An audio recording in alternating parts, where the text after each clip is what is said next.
Avez-vous déjà, dans votre propre mariage, que le silence entre vous se mette à crier plus fort que l'amour lui-même? Je m'appelle Rachel et ce que je vais partager me paraît encore irréel. Je n'aurais jamais cru que l'âme la plus discrète de ma maison, celle qui ne pouvait même pas parler, serait celle qui me rappellerait ce que signifie vraiment l'amour et le lien.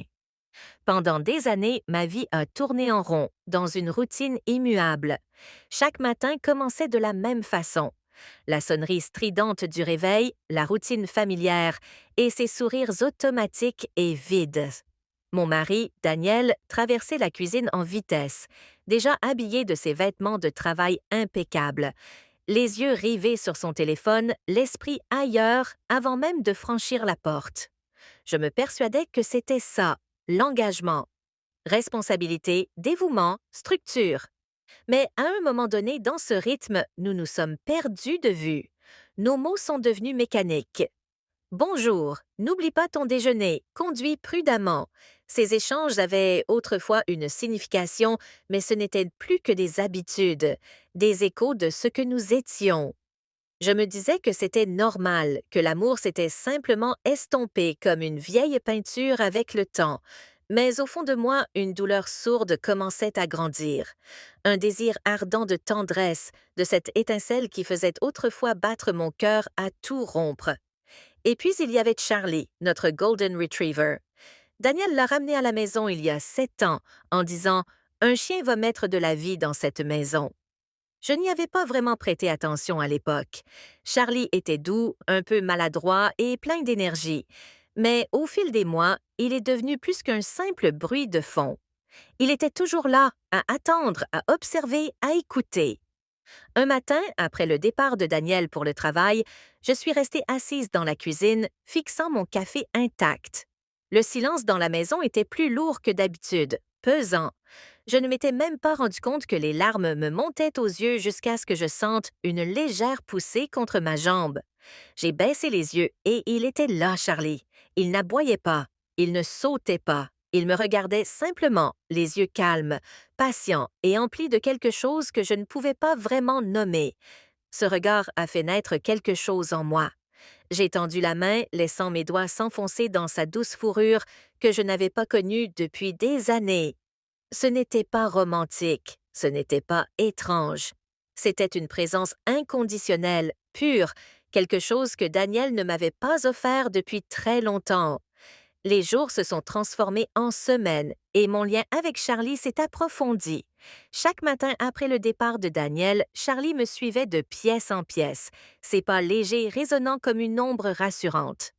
Quand je pleurais en silence la nuit, pensant que personne ne pouvait m'entendre, il était là, assis juste devant ma porte, silencieux, imperturbable, compréhensif. Je n'avais pas besoin de m'expliquer. D'une certaine façon, il le savait déjà. Un après-midi, j'ai décidé de l'emmener faire une promenade. Le soleil brillait. L'air portait cette douce quiétude du début de soirée. Et pour la première fois depuis longtemps, j'ai simplement respiré. Charlie trottait à mes côtés, la queue frétillante, levant les yeux de temps en temps comme pour s'assurer que j'étais toujours là. Cette promenade, simple, ordinaire, a changé quelque chose en moi. Pour la première fois depuis des années, je me sentais vivante. Non pas grâce à lui, mais parce qu'il m'a rappelé ce que c'était que d'être vue. J'ai commencé à lui parler pendant nos promenades.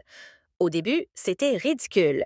Je riais sous cap et je disais Tu n'es qu'un chien, Charlie. Mais plus je lui parlais, plus c'était léger. Je lui ai tout raconté, la solitude, la distance, l'invisibilité. Et il n'a pas dit un mot, mais son regard en disait long. Bientôt, ces promenades sont devenues le moment de ma journée que j'attendais avec le plus d'impatience. Chaque matin, pendant que Daniel partait au travail, j'attendais, la laisse à la main, impatiente de retrouver ce monde paisible où je pouvais enfin respirer. Mais tout n'est pas passé inaperçu. Un soir, à dîner, Daniel posa sa fourchette et me regarda. Pour la première fois depuis des mois, Daniel me regarda vraiment. Rachel, dit-il d'un ton incertain, pourquoi passes-tu autant de temps avec ce chien? Je me figeais. La question n'était pas cruelle, mais il y avait quelque chose dans sa voix que je n'avais pas entendu depuis longtemps. de la confusion, peut-être même de la jalousie. Il m'apaise, dis-je doucement. C'est tout. Daniel esquissa un léger sourire, mais il n'atteignit jamais ses yeux. C'est un chien, Rachel, pas une personne. Je sais, répondis-je, la voix tremblante, mais parfois il écoute mieux que les gens. Le silence qui suivit fut plus profond que n'importe quelle dispute. Il planait entre nous, froid et lourd, exprimant tout ce que nous ne pouvions se dire. Dans les semaines qui suivirent, la distance entre nous s'accrut. Daniel commença à rester plus longtemps au travail et je cessai de l'attendre. Notre maison se transforma en un espace calme et paisible, plus comme un refuge partagé qu'un foyer. Et chaque fois que ce vide menaçait de m'engloutir, Charlie était là, mon témoin silencieux, mon réconfort constant. Puis vint la nuit qui changea tout. Il était tard. La pluie tambourinait doucement à la fenêtre tandis que j'étais assise au bord du lit, plus seule que je ne l'avais été depuis des années. Je n'entendis pas Daniel rentrer, et à vrai dire, cela m'était égal. Les larmes coulèrent silencieusement, glissant entre mes doigts, tandis que je murmurais dans la pièce vide. Je ne peux plus vivre comme ça. Puis j'entendis le doux bruit de pattes sur le sol. La porte s'ouvrit en grinçant et Charlie entra, les yeux emplis d'une silencieuse inquiétude. Il s'approcha et posa sa tête sur mon genou. J'ai enfoui mon visage dans sa fourrure et j'ai sangloté. Des larmes profondes, spontanées et douloureuses que je ne m'étais pas autorisée à verser depuis des années. Ce n'était pas de l'amour, du moins pas au sens où on l'entend généralement, c'était de la compréhension. Ce genre de connexion profonde et indicible qui vous rappelle que vous êtes encore humain, encore capable de vivre, même quand le monde semble vous avoir oublié.